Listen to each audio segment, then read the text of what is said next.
The third video in our introductory chemistry unit deals with measurement. We're going to look at how it is we go about properly measuring with any sort of measuring device. More specifically, how we record them and how we know how many digits to record. And you can see that's listed here in our learning targets.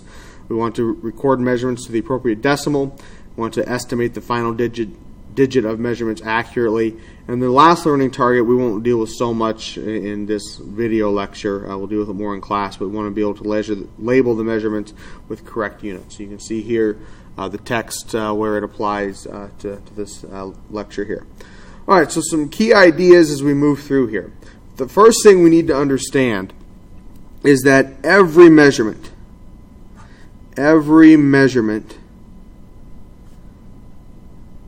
has error. In other words, there is no such thing as an exact measurement. No exact measurements.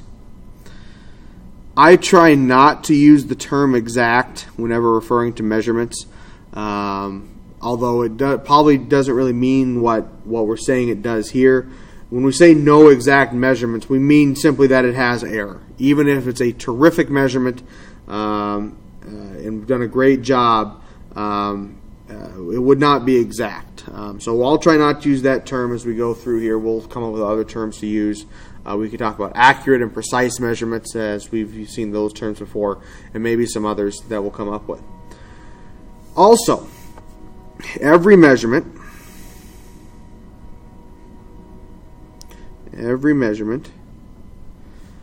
lists all known digits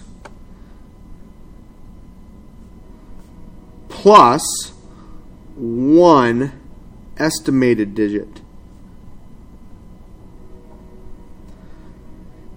What we mean by known digits are the values, the digits we are absolutely sure of based on our measuring device and how it's marked and how it's giving us. The last digit we always record is an estimated one. So we're not sure of it. We're never sure of it. That's why there's always error in these measurements, because this estimated digit can never be exact. It can't happen. So we're just going to look at some examples here. Some of the examples have actually already been done as far as giving us a value. Some of them aren't. And I'm just going to kind of talk through what we should be thinking about here. All right, this first example here actually gives us two different measuring devices, some sort of ruler, okay? And we're measuring to the end of something. It doesn't really show us what it is, but you can see it's marked by the double-sided arrow here. I want to start by talking about the one on the bottom first. We can see that this ruler is marked every whole value. Let's say there's centimeters. I know there aren't any units here, but let's say these are marked every whole centimeter: 1 centimeter, 2 centimeters, 3 centimeters. So whenever we look at this and we see where this dotted line comes down, we know for sure that it's somewhere between 2 and 3. So it's 2 point something. So whenever we would record this, you can see it's actually already listed here as 2.5. But what I would do is I would write 2 point, and then what I need to do is I need to estimate how far it is between the 2 and the 3. And to do that, you have to, in your mind, you have to divide this space up between 2 and 3 into 10 equal parts. And you have to estimate how far along it is. Now you can see this estimation here has it at halfway between, 2.5. That would be a very legitimate measurement. That would be a great measurement. But what if you looked at that and you said, I think it's just a little past halfway, and you thought it was 2.6? Would that be a good measurement as well? I would say yes, because that last one is an estimation. You could probably look at that and say, it doesn't look like it's quite halfway to me, so I'm going to call it 2.4 centimeters.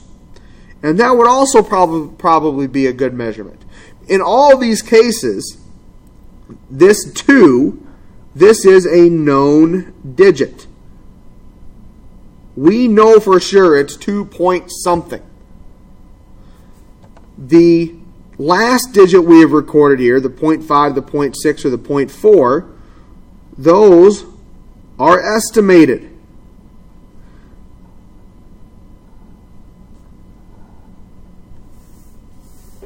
two people can look at a measurement and have different estimated values because they see it differently.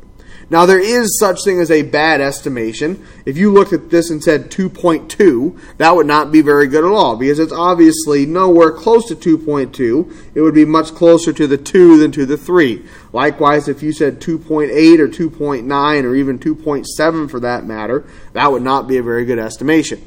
But certainly, there is a little wiggle room there for having a good measurement because the last digit is always estimated. Now, if you look at the top ruler here, and I'm going to zoom in on this because I know it's kind of hard to see. I'm going to zoom way in here. Here we go. You can see that there are additional markings on this ruler than compared to the one we just used. You can see that the divisions, it's not just marked by every 1, 2, 3. I know these are kind of harder, so I'm going to go in and write them, try to draw them in here so you guys can see them a little easier, darken them up a little bit. You can see there are additional division lines, or what we would call graduations, on the ruler. Okay, those are a little easier to see now. Okay, and if we look at this, we can see between 2 and 3, it's divided into 10 equal parts. So this is marked every 1/10 of a centimeter. Let's say, again, these are centimeters. So obviously this mark here is 2. The next one would be 2.1, 2.2, 2.3, etc., up to 2.9 and then 3. Well, looking at this ruler, we can see for sure that it is between 2.5 and 2.6. There's no question about it that it is. So I know for sure, I'm going to jot it down here, this is 2.5 something. Okay, I'm going to put an underline here. So here there are two known digits. We know absolutely for sure this is 2.5, whatever we estimated. Now, you can see on what's already been estimated here that it's halfway between the 2.5 and 2.6. So we might put 2.55 centimeters. That would be a very good measurement. But when I look at that, and it might have been just the way I drew in the lines there, to me it looks like it's just slightly closer to the 2.6 than the 2.5. So I could say this was 2.56 centimeters, and that would be a good measurement. I've estimated it. You might be able to get away with 2.54 here, perhaps. That might be okay too. But anything outside of that, anything, say 2.52 or 2.58, those would not be good estimations because we can see that this is right about halfway between the 2.5 and 2.6. So here we have two known digits. Two known digits. Granted, we measured the same thing. Okay, we're showing we're measuring the same thing, but these measurements come from a measuring device that has smaller divisions or smaller graduations, so we are able to have more known digits. All right, let's take a look at the next example here. All right, again, we'll just say this is marked in centimeters. I'll just jot that down. Centimeters, 7 centimeters, 8 centimeters.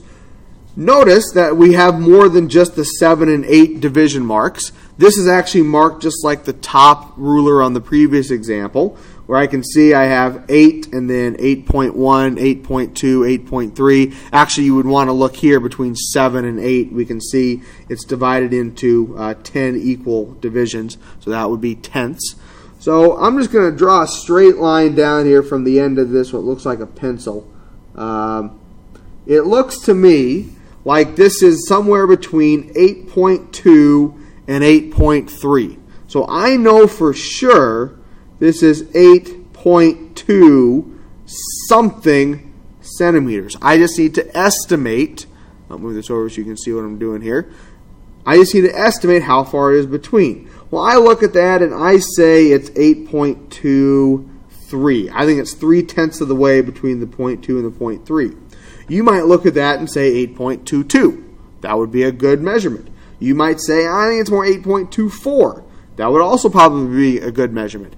Anything outside of that, 8.25 looks like it would be a little high. 8.21 looks to me like it would be a little low because this is not quite close enough to the 8.2 mark. Remember, you have to visualize this space that we're dividing into 10 equals parts. So if I were to try to draw in division marks, just think about how close 8.1 would be, 8.21 would be to this first line here. It would be almost right on top of it. So it's obviously more than 8.21. It is a little bit challenging when you first start looking at it, but the more you do it, the easier it will get for you. All right, let's take a look at the next one here. Now this one, there's actually already a measurement on here, and I'm just going to ask you the question real quick. What is wrong with this measurement for this ruler? Looks like it's being marked in inches. That would be a sign for inches. Just take a second and think about that.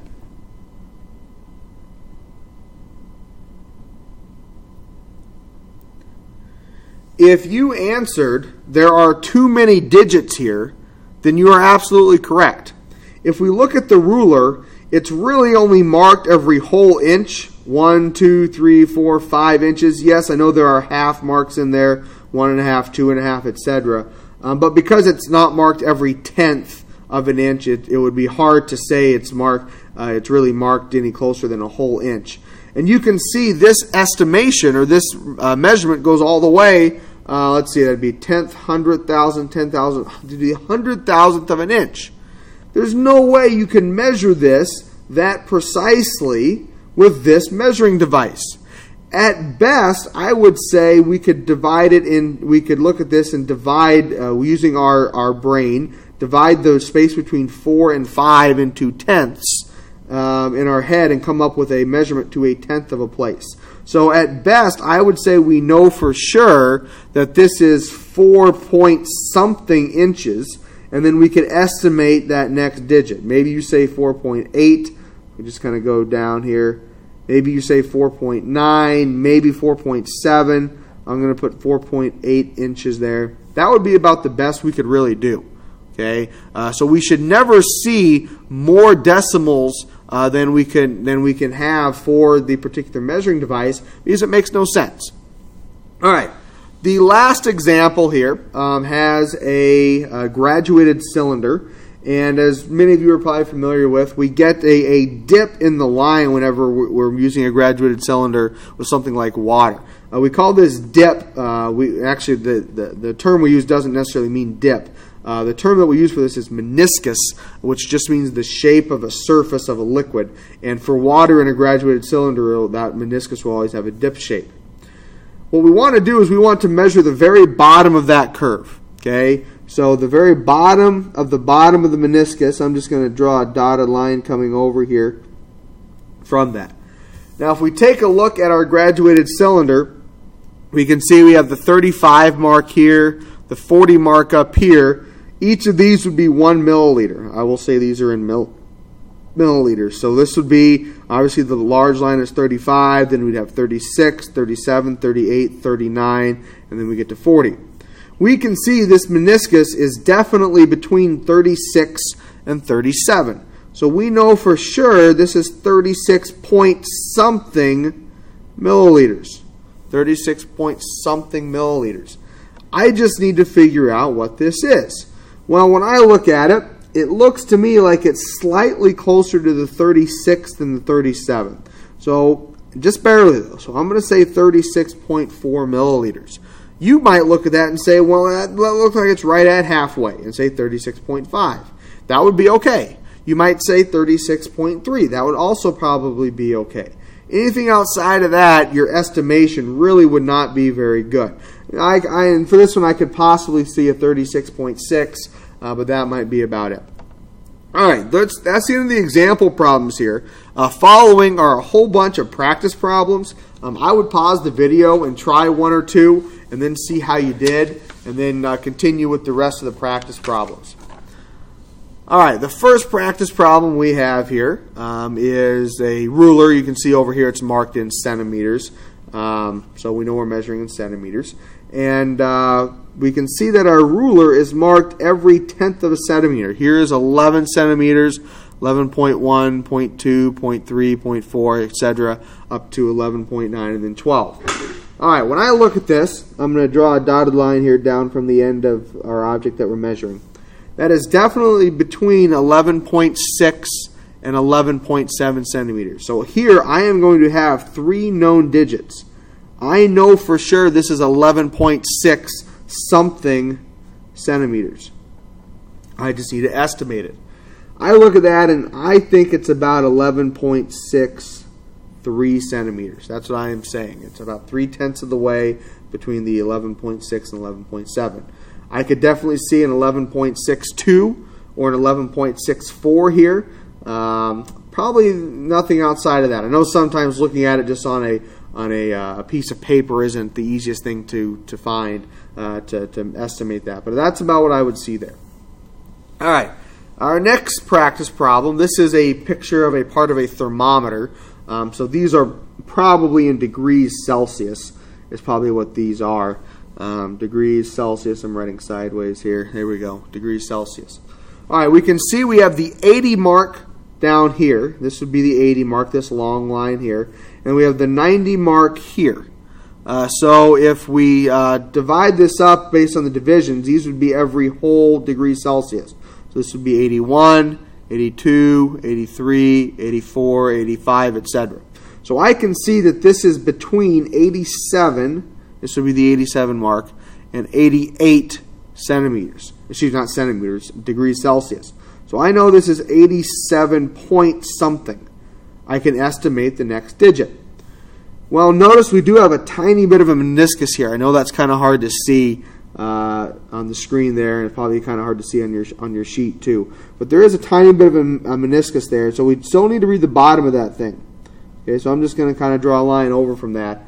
When I draw that line, it looks to me like it's slightly below halfway between 87 and 88. I would say 87.4 degrees Celsius is what I would say. You could probably say 87.5. That would be good. Maybe even an 87.6. Again, I know the meniscus is hard to see there. All right, the next example here, we have some sort of manometer. A manometer measures gas pressure.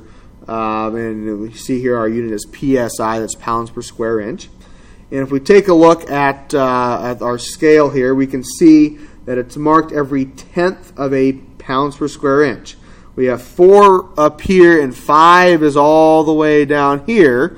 Going through here, that's 4.1, 4.2, 4.3, etc. We can see there are 10 spaces between 4 and 5.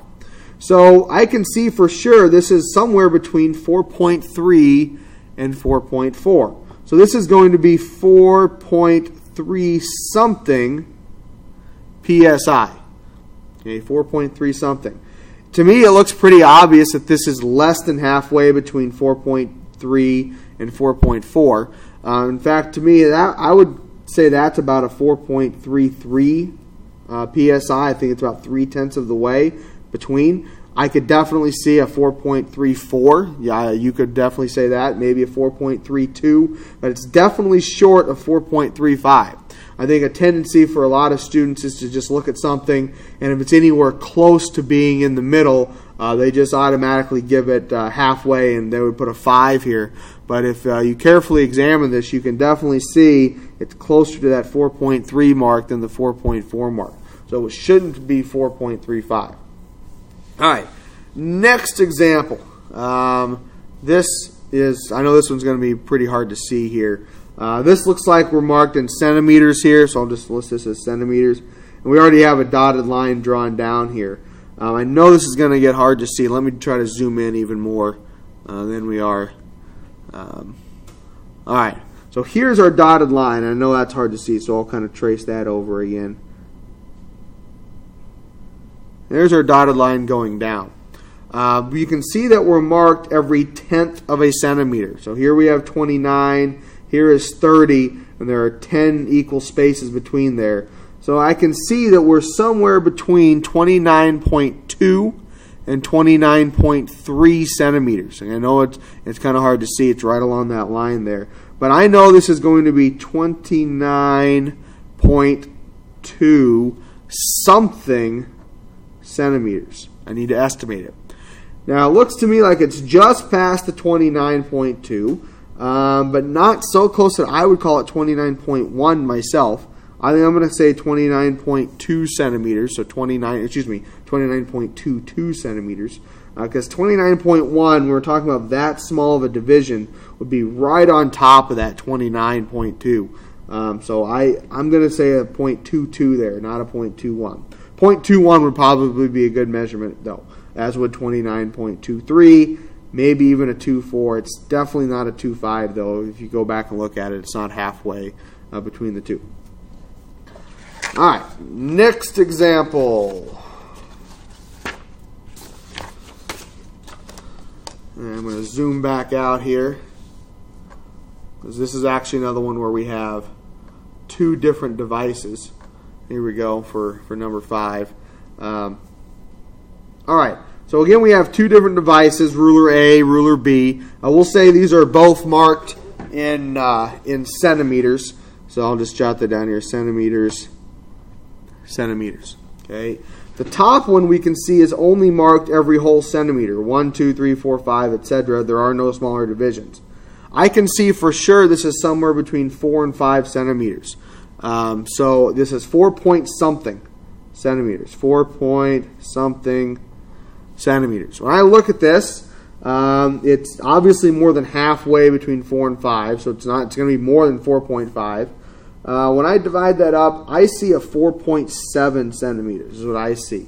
What I'm doing when I say divide it up is in my head, I'm looking at this and I'm trying to divide this into 10 equal spaces. And in my head, I'm seeing that mark on the 7. And actually, the more I look at it, I might even be a 4.8 the more I look at it. But 4.7 would be a good measurement there. 4.8 would also be a good measurement. 4.9, that might be a little too high, because if you think about dividing this into 10 equal spaces, that 4.9 mark would probably be right around in here somewhere, and obviously we're not on that with this mark here. Okay, the next one we have here on the bottom here, this is marked every 10th, and we can actually see that if we're going to draw a little dotted line going down here, that we're between 4.8 and 4.9 centimeters. So I know for sure that this is 4.8 something centimeters. So we can see how that compares to my first measurement that I estimated as 0.7, but if I have it divided up more, I can see that it's definitely at least 0.8. And so we can see the power of having a measuring device that has smaller divisions on it.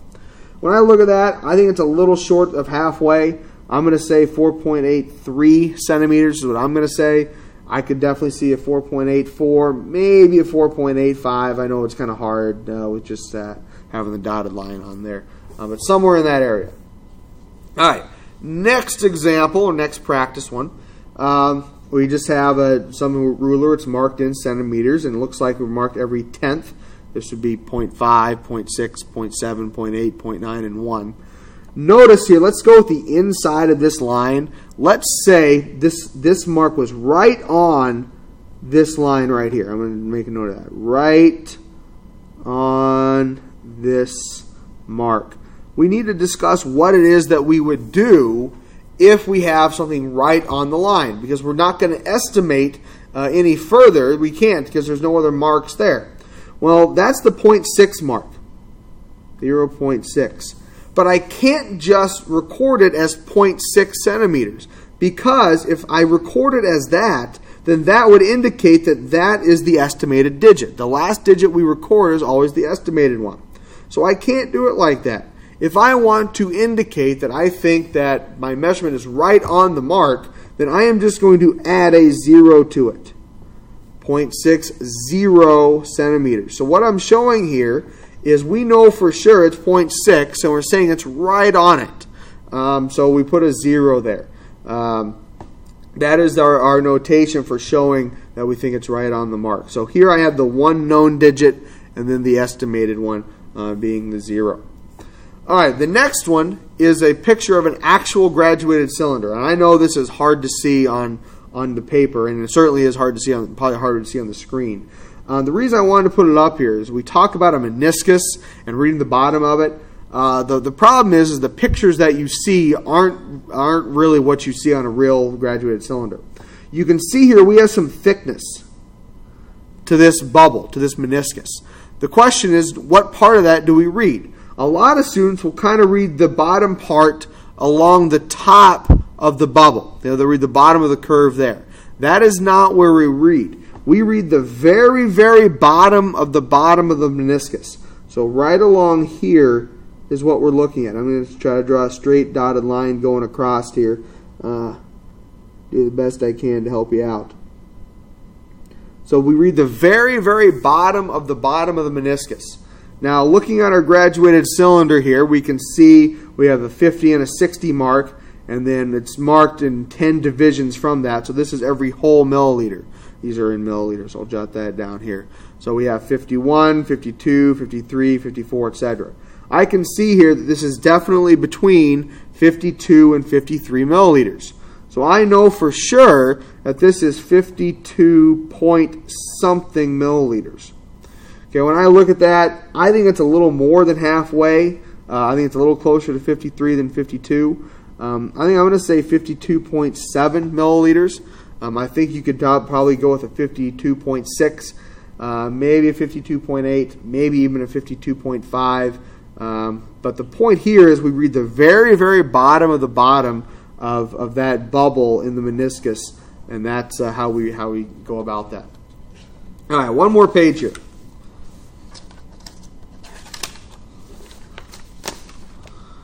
All right, again we have another graduated cylinder. I'm going to zoom in a little more here to help you out. Okay, let's take a look at the close-up view here. We have a graduated cylinder. It's marked every whole milliliter, 40, 41, 42, 43, etc., up to 50, as you can see there. We want to read the very bottom of the curve.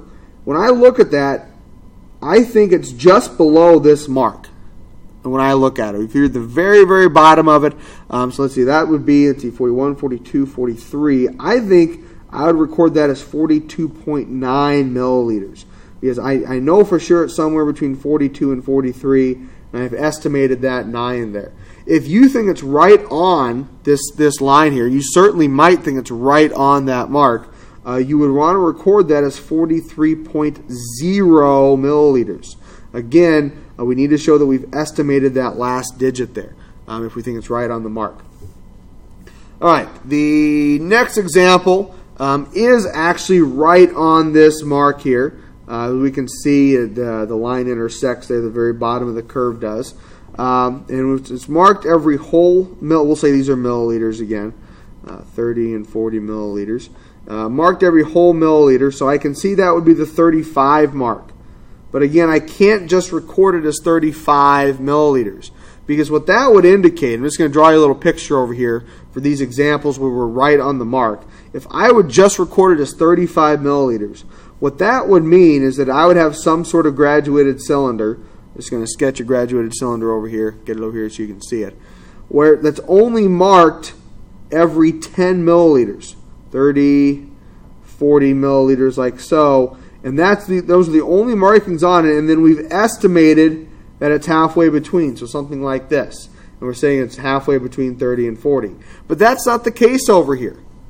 That's not the case over here. I can see that it's marked every whole milliliter, and I'm showing that it's right on that 5 mark, so 35.0 milliliters is what I want to record that as. All right, the last one here. Just take a moment here and look carefully at the scale and the markings on this.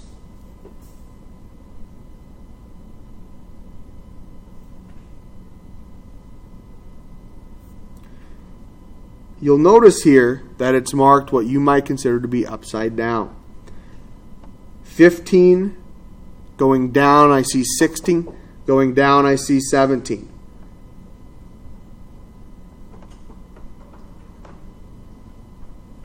When I look at this, what I see for sure is it's somewhere between 15.7 and 15.8.